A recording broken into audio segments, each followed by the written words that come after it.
ලෝකෙම තොපිය අමතක කරලා අද ලෝකේ කවුරුත් ලංකාවේ ක්‍රිකට් ගැන දන්නේ නැහැ. කවුරුත් අපි ගැන කතා වෙන්නේ නැහැ. අපි අද ලෝක සිටියමින් පැකිලා ගිහින්.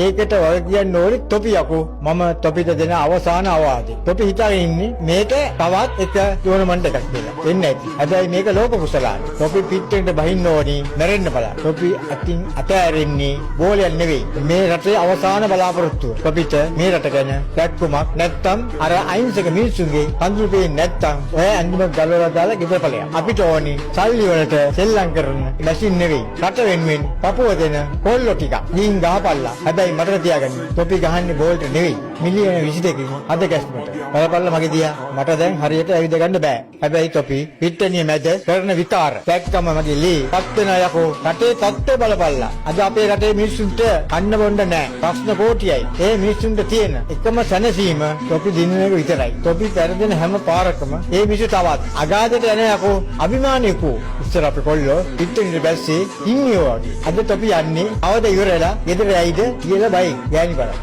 ජය වේවා ශ්‍රී ලංකා. මම උඹලගේ අත්තා.